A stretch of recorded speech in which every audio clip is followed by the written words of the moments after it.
울타리를 가볍게 뛰어넘고 다른 섬으로 헤엄쳐가는 사슴떼. 이 사슴들이 농작물과 묘지를 파헤치고 산림을 훼손하면서 안마도와 인근 섬 주민들의 큰 피해를 입혀왔습니다. 고추 같은 것이나 이런 거, 뭐 마늘 같은 거 심으면, 채소 같은 거 심으면 그걸 싹 이런 철망을 이렇게 다 쳐놔도 그래도 막 뛰고 넘어버려요. 뛰고 넘어갖고 몇 번을 쳐도 필요가 없어요.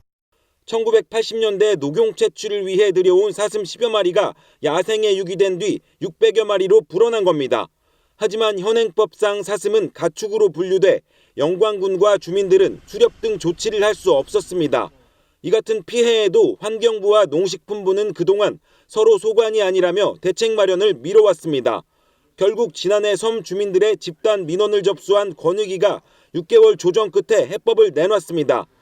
앞으로 1년간 환경부가 주민 피해와 생태계 교란 실태를 조사해 법정관리 대상 동물로 지정할 예정입니다.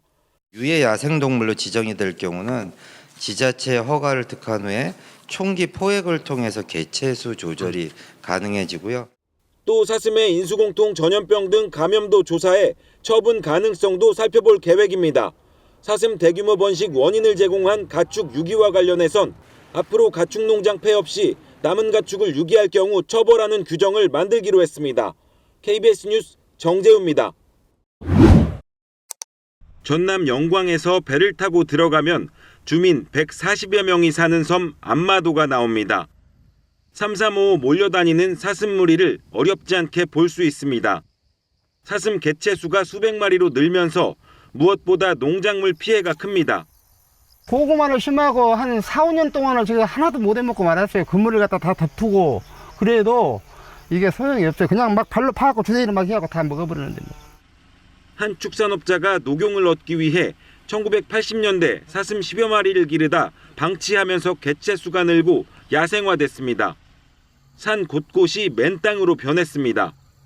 묘도 막 다 파헤치고 그러니까 산도 다 갈고 막 그러니까 사슴을 어떻게 없애야지. 지금 섬 보시면 섬이 다 깎였어요. 많이 막 민둥산처럼 돼버렸어요.